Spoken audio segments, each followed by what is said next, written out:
This is a SoCal Sound Session. I'm Byron Gonzalez, and I'm here again to bring you an artist that you need to keep your very, very close ear to, especially if you feel down.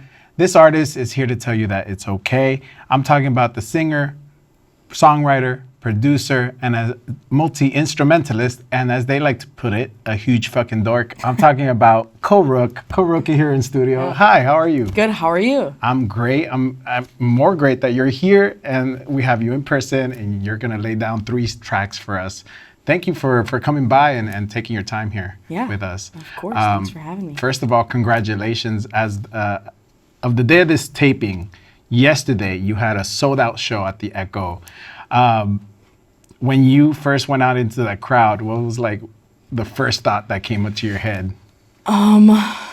There's a lot of people here and they are very loud. Yeah. Which is wonderful. But yeah, I think, I started the set off with a more intimate song that kind of came out pretty recently, called Serious Person off of my EP. And it was just shocking to have people sing the lyrics back to me.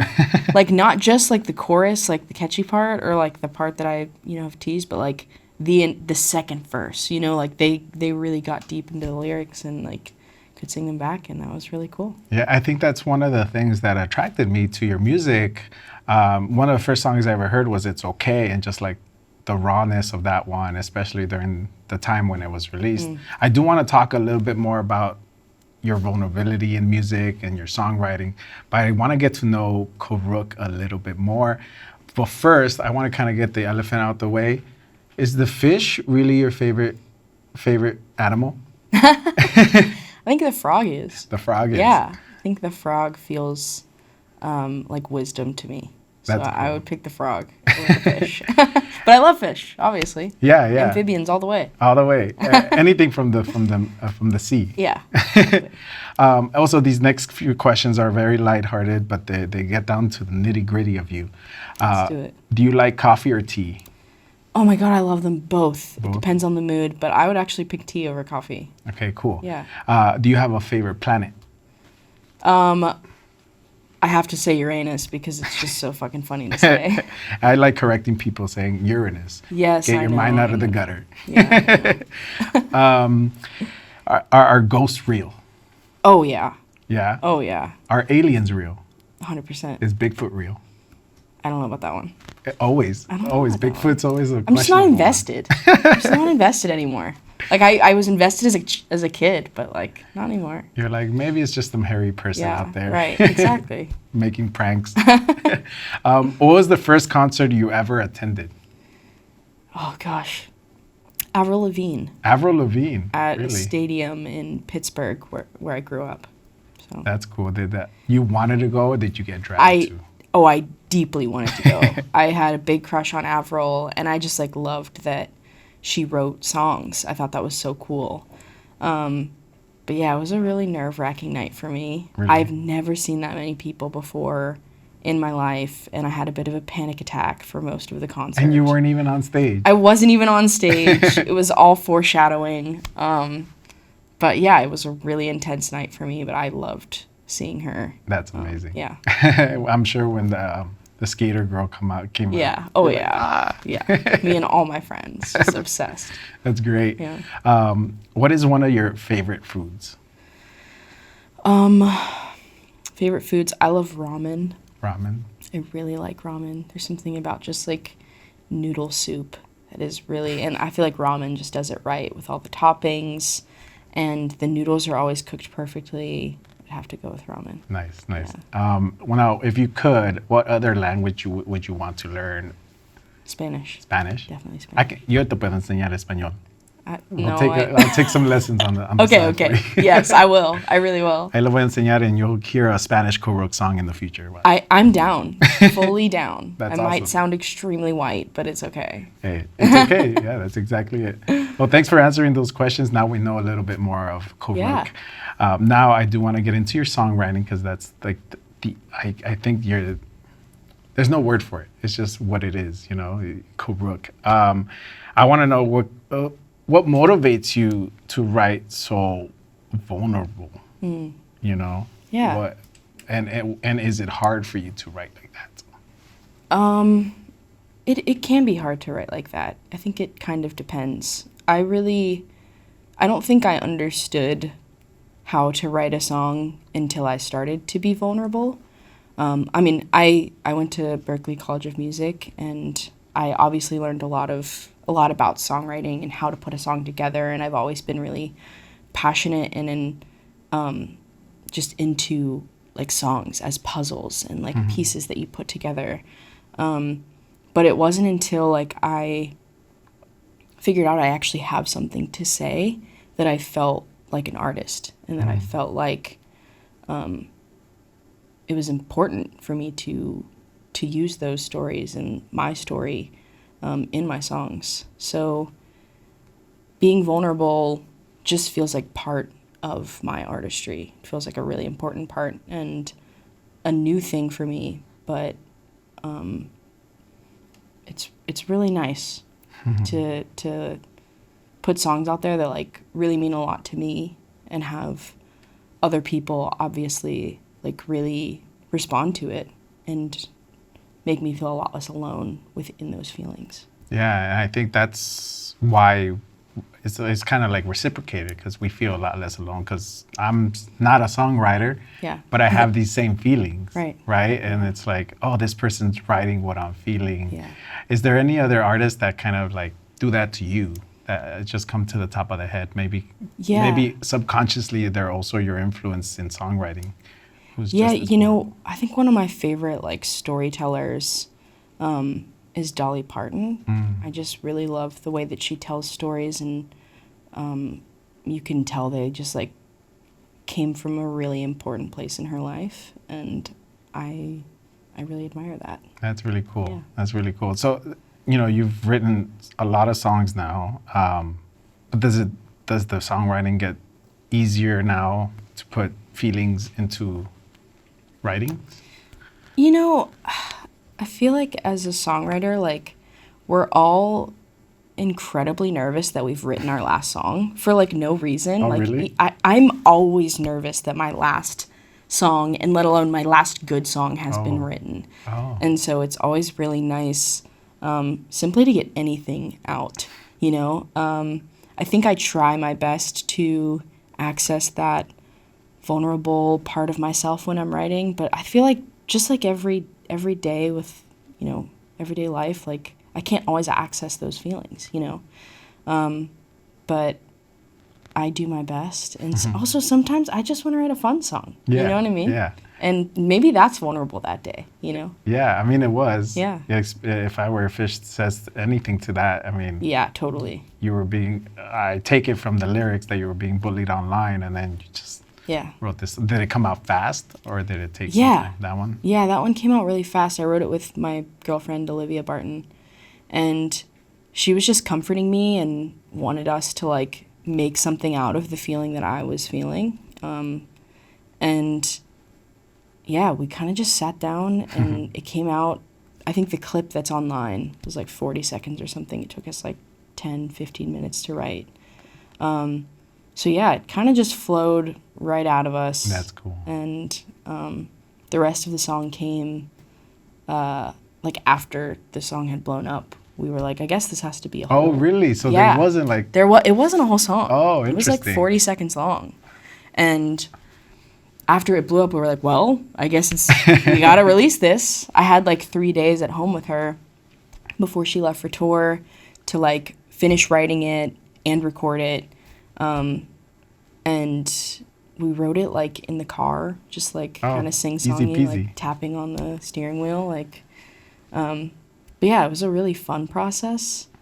And yeah, I guess it did come fairly quick. That's cool. Yeah, there was just a lot of feeling behind it, That's cool. That's cool. It's sometimes like, it's like when you don't try, you look the best. Like when you just get up, you're like, I didn't even do anything. There you go. Absolutely. I love that. You're also a multi-instrumentalist. What other instruments do you know? You know the kazoo, the guitar. The guitar. What else? I play piano. And my favorite instrument is actually bass. Oh, really? I love bass. Was that the first instrument you learned? No, I think the first instrument I learned was piano. I feel like that's like a very entry level, like Yeah. like every musician should probably know that. So my parents were like, okay, you got to learn the piano. So I did that, and then I taught myself guitar on YouTube, and from there, I found that bass is like literally just like, 2/3 of a guitar. Yeah. So I kind of get it. But I feel like there's something completely different to learn with bass, and it's way less about like you play the note. It's more about like how to play the note, like where you sit in the groove and where you sit volume wise. And so yeah, that's why I love the bass. It's like kind of like you never know that it's there, but once you do, you're like, ooh. That's nice. Right. Yeah. You like, sure, it's like 4 chords, like 5 chords, not even as intricate as a guitar, but you're just like, yeah, it's like a really important part. Yeah. You sometimes you don't hear, but when you hear it, that's exactly the thing. Yeah, that's so true. Do you remember when you felt this knack for music? Were you super young when you're like, I can really get into this music thing? And then when did that turn into like, I'm going to pursue this? Right. So I think the first memory I have of being like, I'm going to be a musician was in 2nd grade. Oh, my cool. art teacher was like, draw what you're going to be when you grow up. And I was listening to a lot of Avril at the time, and I wrote that I wanted to be a professional guitar player, and I drew me like playing guitar. I even had like some friends in the background, like on drums and stuff. Band. Yeah, I had a whole band of friends. But I was like, I want to be a professional guitar player. And I didn't have a guitar. It wasn't until I started playing Guitar Hero a lot. And my dad was like, if you practice Guitar Hero, or if you practice guitar as much as you practice Guitar Hero, you'd probably be pretty good. And I was like, okay. Challenge accepted. Fine. Yeah, like straight up. And I went downstairs in our basement. That was like the only place that I could be alone. And there was a computer down there. And I just watched YouTube videos on how to play songs and how to play chords. And that's kind of just how I started writing songs and playing guitar. That's cool. Do you remember when you started like actually putting words to paper? It wasn't long after I learned guitar, because I just like, I don't know why, I just immediately associated playing guitar with writing songs. So like, I think I learned naturally. Yeah, I think like just like a couple months after I like learned my first couple songs, I was like, I'm gonna take the chords to these songs and I'm gonna write my own song over it. And I think the first song I ever wrote was for a friend's like birthday. Oh, really? Yeah, it That's was like cool. for a friend's birthday. Here's and, your like, gift. Yeah, it was our gift. Like me and my friends wrote it for one of our other friends, and yeah. Do you really remember sweet. it? I remember it was her name. Okay. The song was called Samantha June, and that was her like name and middle name. But that's all I really remember. No, no reviving. No, reviving it. I there might be a video somewhere. I'll look for it, but yeah, I don't. What's your remember next hit song? Yeah. It's a birthday song. Yeah. That's awesome. Yeah. Now, you just released a new EP. What's coming next for corook? There's something that you can tell us, or you just played a show at the Echo? Maybe more shows coming up. Yeah. What's in the works? Yeah, I have my very first headline tour coming up. Oh, cool. In September. I'm very excited about and very nervous about. And also, Serious Person Part 1 just came out, and Serious Person Part 2 will be coming out as well later this year. Ooh. But that's, I think, all that I can share on that. Okay. Yeah. That's you gotta keep Top the people secret, waiting. Yeah. You just gotta follow them on Instagram and everything. You do. TikTok. Make sure you do that. Thank you so much. I don't want to take too much of your time. I hope you keep enjoying your time here in LA. I know you're here for a couple more days. Yeah. And I wish you good luck in your future endeavors. Part 2. Thank you so much. Thank you. So happy to be here. Thank you. And then on a good one. Yeah. Right now, corook is gonna go into that studio and lay down 3 tracks for you. So don't go away from this YouTube video yet. Check it out.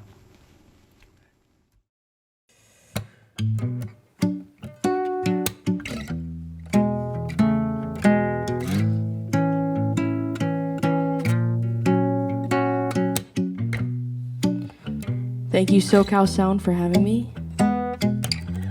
I'm Corook. Looking at you feels pretty great. Feels like the first summer strawberry taste. Looking at you, swear it could make Jennifer Aniston want a new face. Oh, was that rude? I didn't mean it. Looking at you makes my brain blah blah blah blum. Even Einstein would go dumb. I hope you look in the mirror like hell yeah. Hell yeah. Very first thing in the morning like hell yeah. Hell yeah. If you've got somebody, that's fine. But I hope they're looking at you and go hell yeah. Hell yeah. I could be jealous, but the truth is, if they don't like you, they're fucking stupid. A hill to die on. I would choose this. If they don't like you, they're fucking stupid, stupid.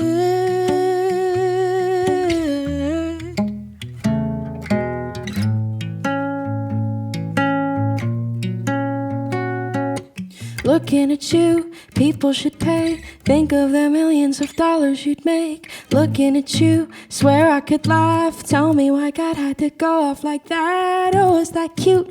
Hope I don't see ya. Looking at you makes my brain blah blah blah blown. I'd probably say something dumb. I hope you look in the mirror like hell yeah. Hell yeah. Very first thing in the morning like hell yeah. If you've got somebody, that's fine.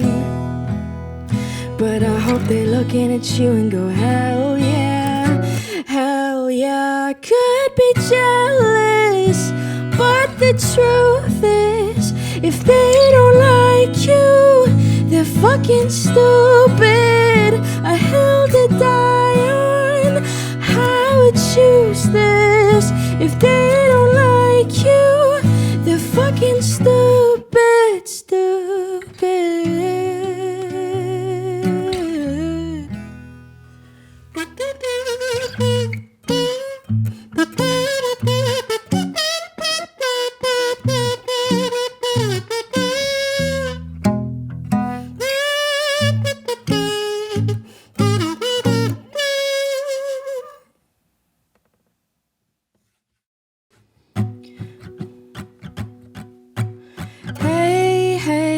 It's okay.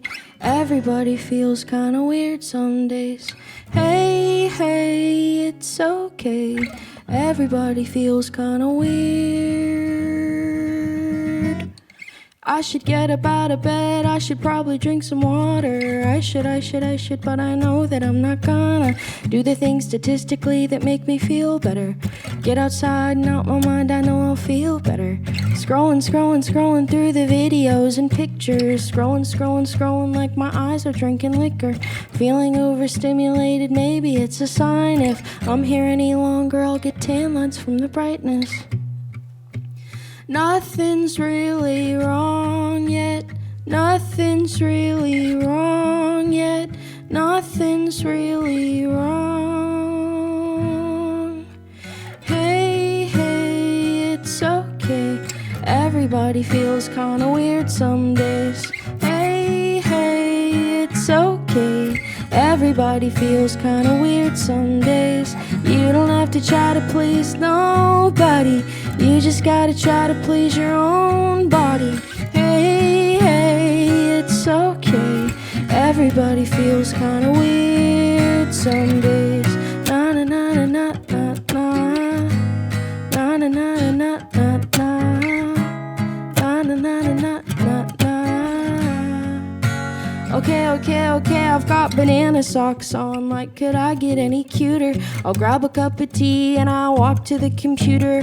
Oh, you're fucking kidding me, another school shooter. Suddenly I'm startled by the chances of my future. A parade or a concert or a theater or a school. I can't prove I'm any safer in the comfort of my room. But somewhere in Malaysia there's a plane that disappeared and no one talks about it, and I think that's pretty weird. So what if it was me? My chances aren't that far. What if the plan to take next weekends up where they are. This isn't making any sense and now I'm kinda spiraling. Take a deep breath, keep reminding, hey, hey, it's okay. Everybody feels kinda weird some days. Hey, hey, it's okay. Everybody feels kinda weird some days. You don't have to try to please nobody. You just gotta try to please your own body. Hey, hey, it's okay. Everybody feels kinda weird some days. Na na na na na na na na na na na na na.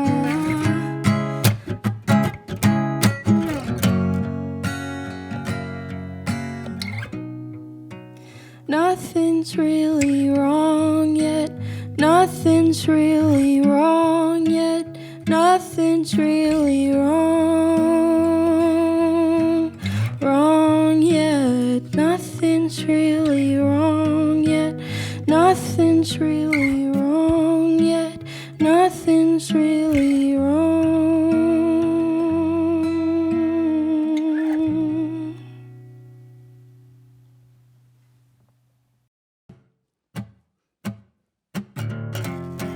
If I were a fish and you caught me, you'd say, look at that fish shimmering in the sun. Such a rare one, can't believe that you caught one. If I were a fish and you caught me, you'd say, look at that fish, heaviest in the sea. You'd win first prize if you caught me. Why is everybody on the internet so mean? Why is everybody so afraid of what they've never seen? If I was scrolling through and I saw me flopping around and singing my song, I'd say, damn, they're cute and sing along. If I were a rock, you would pick me up and say, that's a nice rock, skippiest on the lake. Plop, plop, plop, I'm the perfect shape. And if I were a sock, you would put me on and say, that's a nice sock, happiest as a pair. I found you, now I'm not scared. Why is everybody on the internet so mean? Why is everybody so afraid of what they've never seen? If I was scrolling through and I saw me flopping around and singing my song, I'd say, damn, they're cute and sing along. How lucky are we? Of all the fish in the sea, you get to be you, and I get to be me. Just let them be mean. We're as free as can be, to be the youest of you, and the meest of me. If I were a fish, do do do do do do do do do. If I were a fish, do do do do do do do do do. If I were a fish, do do do do do do do do do. If I were a fish, do do do do do do do do do.